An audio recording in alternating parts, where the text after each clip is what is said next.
Baik, bismillah. Assalamualaikum warahmatullahi wabarakatuh.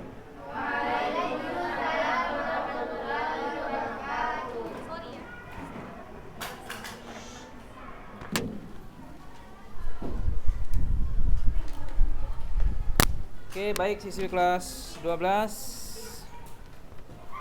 Kita lanjutkan kembali pelajaran kita tentang fikih faraid. Pada pelajaran sebelumnya kita telah masuk ke ta'sibu, yaitu sisa harta. Kemudian kita telah juga membahas tentang salah satu dari jenis ta'sib, yaitu asobah bin nafsi. Asobah bin nafsi yaitu asobah atau sisa harta yang didapatkan seseorang karena statusnya, kedekatannya dengan mayit. Kemudian kedua, asobah bil ghair. Asobah bil ghair itu adalah asobah yang didapatkan seseorang dikarenakan ada lelaki yang setara dengannya, selevel dengannya di satu derajat, ya, yang mana dia akan mendapat asobah bersama saudaranya atau yang lelaki yang selevel dengannya. Jadi untuk bintun bisa dapat asobah bersama ibn. Bintul ibn bisa mendapat asobah bersama ibn. Bintul ibn bisa mendapat asobah bersama ibn. Baik, kemudian selanjutnya ukhtun. Ukhtun bisa dapat asobah bersama ukhtun bisa mendapat asobah bersama akhun.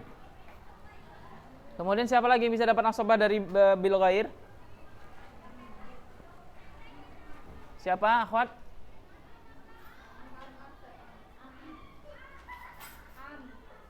Ukhtun li'ab. Ukhtun li'ab bisa dapat asobah bersama akhu li'ab. Ya itu aja. Am memang asobah, dia asobah binafsi, enggak bil ghair. Bil ghair kan dia bersama saudara laki-laki. Sampai sini paham? Lalu kemudian terakhir asobah ma'al ghair. Asobah ma'al ghair ini adalah asobah yang diterima oleh ukhtun dengan ukhtun ukhtun li'ab. Ada dua yang terima asobah ma'al ghair, yaitu ukhtun dengan ukhtun li'ab. Kapan mereka mendapat asobah ini? Jika enggak harus. Pokoknya jika ada banat. Pokoknya hanya ada banat, tidak ada laki-laki di jalur nasab, maka asobahnya jatuh kepada ukhtun atau ukhtun li'ab jika enggak ada yang syakikoh. Oke, sampai sini paham? Ada pertanyaan? Enggak ada? Enggak ada, bagus. Oke, sekarang kita akan tuliskan di papan tulis urutan asobah. Urutan asobah, siapa yang berhak menerima asobah dari keluarga-keluarga mayit.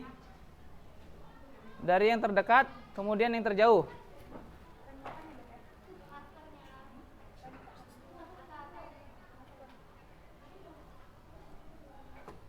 Oke. Pertama, udah belum?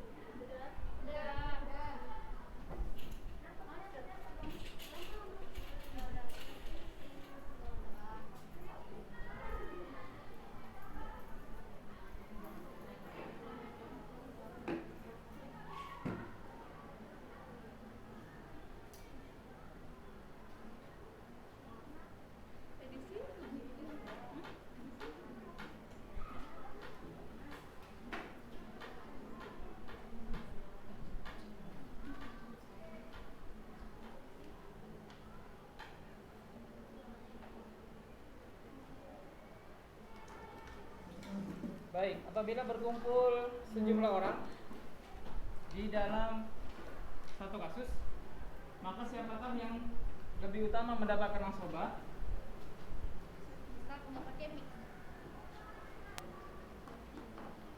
Tadi udah.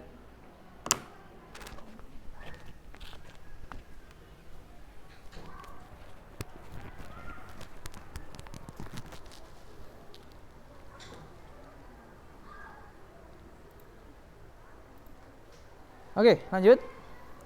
Apabila berkumpul beberapa orang, maka siapakah yang banyak kali isinya nih? Dikurangi ke sini. Nanti ya. Dituang dari pantatnya.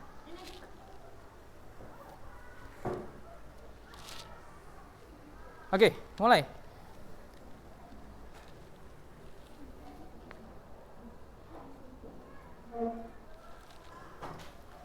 Sampai mana itu judulnya? Jika berkumpul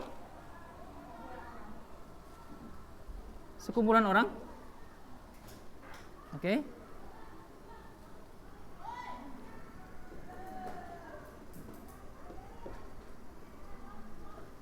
Maka siapakah yang paling berhak mendapatkan harta dari sisi kedekatannya dengan mayit? Oke. Maka kita katakan nomor 1 yang paling dekat adalah anak keturunan. Dalam hal ini para ulama mengistilahkannya dengan jihatu bunuwah namanya. Bunuwah tahu bunuwah? Banun.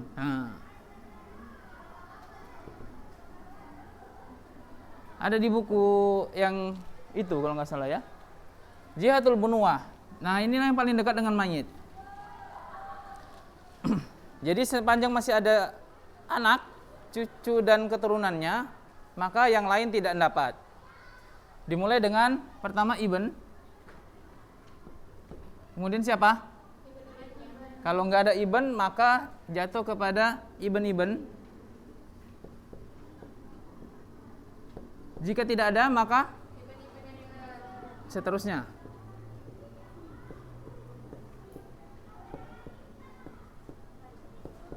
Dan seterusnya. Nah, ini lebih diutamakan. Kalau masih ada, maka yang lain nggak dapat. Apabila yang ini udah nggak ada lagi, barulah dia ke jihah yang terdekat setelahnya, yaitu jihah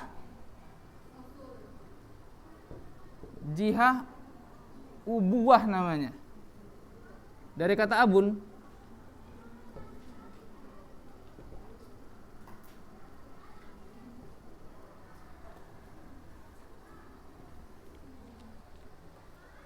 Jika tidak ada anak cucu keturunan ke bawah, maka yang dapat siapa jadinya? Ab. Kalau nggak ada ab siapa? Jad. Kalau nggak ada jad siapa? Abjad. Siapa kita taruh di sini? Abjad. Iya ya. Ya udahlah, tulis aja lah. Oke. Abul Jad. Abjad. Kemudian siapa? Jad. Baru kemudian dan seterusnya kalau masih ada. Oke, ya, jadi ini berturut-turut ya. Jadi ini urutannya. Jika masih ada ibn, contohnya, akhwat perhatikan, jangan ngobrol. Jika dalam satu kasus ada ibn dengan ada abun, siapa yang dapat warisannya? Siapa yang dapat sisa hartanya? Kalau dalam satu kasus yang ada ibn dengan abun, siapa yang dapat apanya? Masih tetap ibn ya, meskipun dia jauh, tetapi dia masih yang tertinggi level kedekatannya. Oke, baik. Seterusnya kepada level berikutnya apa? Jihatu apa namanya? Iya, ukhuwah. Ada di buku yang coklat ya. Bukunya coklat semua ya. Ukhuwah, macam mana tulisannya ukhuwah? Cuma tulisannya di situ.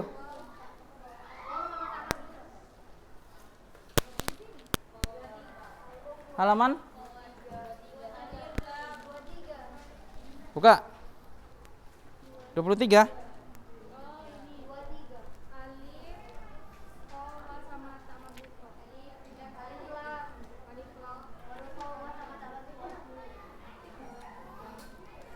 Jihatu ukhuwah. Nah, itu dia.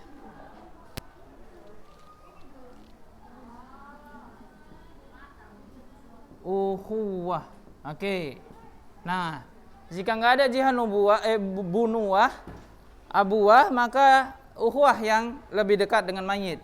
Maka dalam hal ini yang menerima adalah akh syakik. Syakik dulu, karena masih seayah seibu. Kemudian siapa? Anaknya ini atau akhli ab? Ayo. Mana yang lebih dekat dengan mayit? Akhli ab dulu, karena itu masih jalur anak. Jalur saudara. Baru setelah mereka berdua nggak ada, baru ke anaknya mereka berdua, yaitu Ibn akh siapa duluan? Syakik dulu. Dan seterusnya ke bawah. Jika nggak ada, barulah Ibn akh liab. Nah gitu susunannya. Sesuai dengan yang ada di buku. Ada nggak di buku? Mana? Nggak ada ya? Ya udah itulah deh, seperti di papan tulis. Jadi generasi anak di luar menerima, baru generasi saudara, baru kemudian generasi keponakan. Ini kan ponakan nih. Iya apa enggak? Ya. Ini generasi saudara, ini ponakan. Jadi generasi saudara didahulukan. Jika saudaranya enggak ada, barulah jatuh kepada selanjutnya ponakan. Oke. Ada pertanyaan sampai sini? Ahli mana pernah dapat asobah? Ahli kan ada spesial yang kemarin kita katakan. Ahli itu dia pokoknya kalau satu orang terimanya 1/6. Kalau 2 orang terimanya 1/3. Tidak ada keutamaan laki-laki ahli dibandingkan dengan perempuannya. Dia sama persis itu. Untuk dengan ukhtul tidak ada perbedaan laki-laki dan perempuannya. Dan tidak ada laki-lakinya bisa menyebabkan perempuannya dapat asobah. Semuanya dapatnya al-fardu atau bagian yang sudah ditentukan. Jadi nggak ada di sini jihah ini nggak ada. Itu dia dapat bagian tertentu dan tidak pernah dapat sisa harta. Oke, sampai sini paham? Oke, nah nanti banyak pertanyaan tentang ya ujiannya ya. Jangan sampai terkecoh. Tunjuk tangan, siapa nih yang bicara? Oh.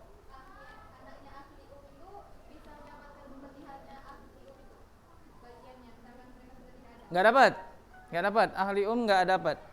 Ahli itu cuma si ahli itu aja. Ibnnya nggak berlaku. Ini berlaku ibnnya itu karena dia jalur asobah.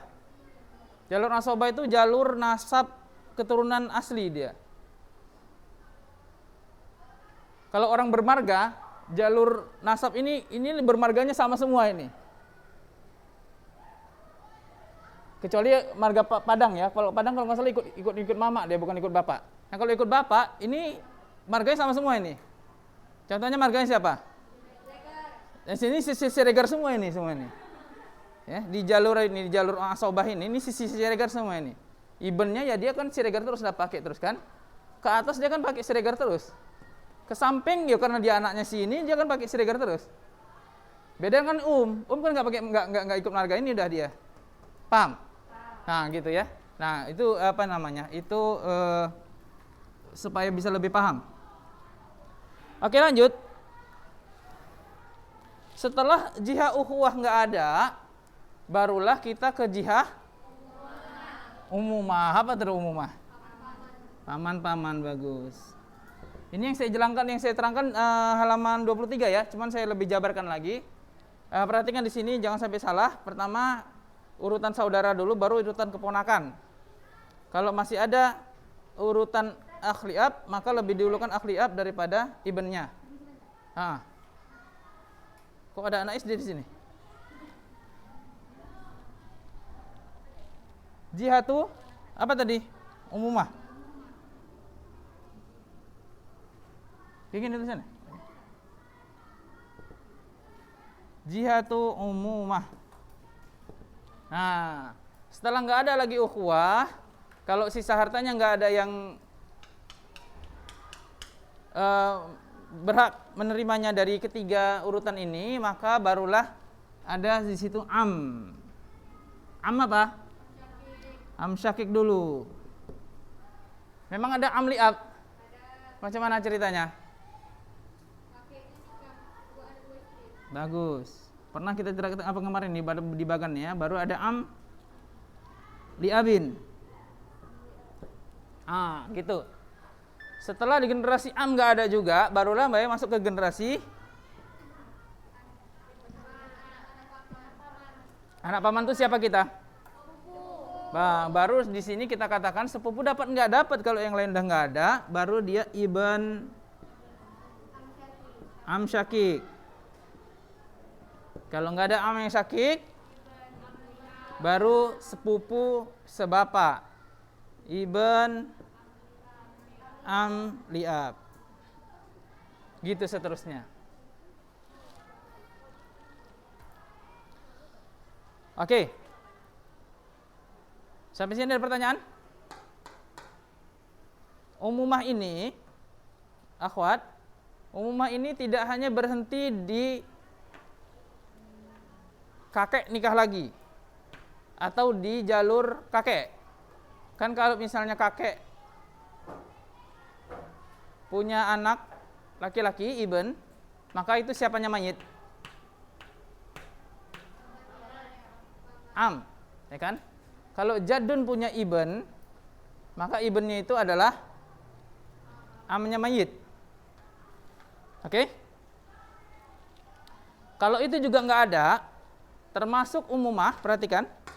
Kalau yang itu juga nggak ada, termasuk paman, ibnnya abjad.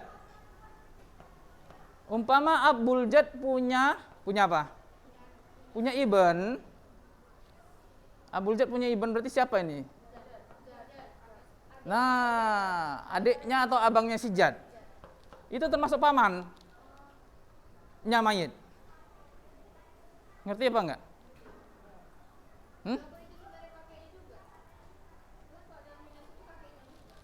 Benar, karena itu masih kakeknya juga, anak dia pun termasuk pamannya juga bagi si mayit. Dan itu apabila yang ini nggak ada semuanya, itu masih termasuk paman. Misalnya paman terdekat ini nggak ada, ini kan am saudaranya ini dari ini kan gitu. Kalau ini nggak ada, maka ambil juga am dari Abul Jad atau am dari Jad gitu. Hah? Ya am dulu lah, am dulu. Karena yang terdekat dia, yang terdekat levelnya. Ambil dulu yang dari jalur sini, baru dari jalur sini, baru jalur sini, dari jalur sini gitu. Dia yang terdekat gitu. Oke, sampai sini paham? Silakan jika ada yang ditanyakan. Kita sampai jam berapa? 2 menit lagi. Oke. Wala. Oke, gitu. Wala. Memang sekarang nggak ada ya. Jaganya di buku-buku zaman sekarang nggak ada. Ini buku zaman dulu ini. Di zaman sekarang sudah dihapuskan karena dianggap 5 baru jihad apa namanya? Jihadul wala. Nah, kalau nggak ada lagi yang lain, barulah masuk ke jihadul wala. Misalnya dia dulu seorang budak. Jadi jihadul wala ini kalau dia dulu budak. Dia budak, dia dibebaskan oleh majikannya. Baru nggak ada 1, 2, 3, 4 sama sekali, karena dia budak sendirian, keluarganya udah mati semua dalam perang. Oke? Makanya warisannya bisa diwarisi oleh siapa?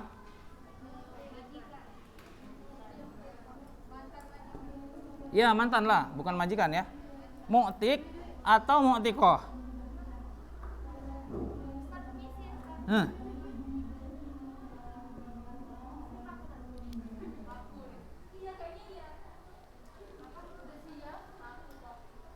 Mu'tik dengan mu'tikoh. Dan jika tidak ada mu'tik dengan mu'tikohnya, maka warisan ini bisa diwarisi oleh siapa? Asobah bin nafsinya mereka. Siapa asobah bin nafsi mu'ti dengan mu'tiqah, itulah yang menerima warisannya. Ngerti apa enggak? Jadi misalnya ini 1, 2, 3, 4 enggak ada. Oke? Sementara dia mantan budak. Harusnya dia diterima oleh majikan atau mantan majikannya. Dalam kasus ini mantan majikannya udah meninggal dunia. Tapi yang tersisa hanyalah jihah asobah binafsinya mantan majikan, yaitu anaknya, bapaknya, saudaranya, pamannya. Maka dibagikanlah ke asobah binafsinya si mu'ti dengan mu'tiqah sesuai dengan urutan 1, 2, 3, 4 ini. Oke? Mana ada mantan majikan 2? Satu yang memiliki budak itu 1 orang saja. Nggak bisa, yang terakhir aja lah. Sebagaimana seorang istri akan dinikahkan di surga bersama yang terakhir. Oke, clear. Wala artinya apa ya? Wala itu artinya loyalitas artinya sebenarnya. Wala itu artinya loyalitas. Loyal apa loyal? Loyal. Loyal itu apa loyal? Kesetiaan. Gitu. Oke, hari apa kita jumpa kembali? Udah divaksin semua? Hari Kamis kita bawa buku yang ini. Kembali ke buku yang ini. Kemudian kita akan mulai satu persatu ke papan tulis. Makanya siap-siap. Ujian praktek. Ringkas saja. Misalnya, misalnya contoh meninggal dunia, meninggalkan suami dengan ayah. Nah, gitu. Ringkas kan itu kan? Suami dapat berapa? Ayah dapat berapa? Nah, kan gampang kan? Enggak ada. Di ikhwan udah maju satu-satu, akhwat juga seperti itu.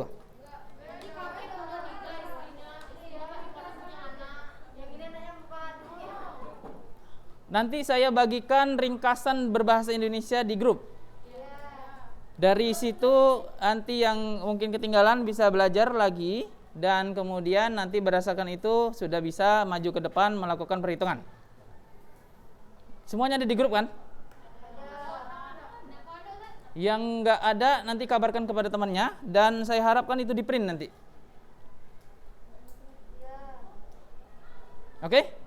Oke, hari Kamis satu-satu ya. Oke, baik kita selesaikan hari ini. Semuanya nyatet? Jangan ada nggak nyatet.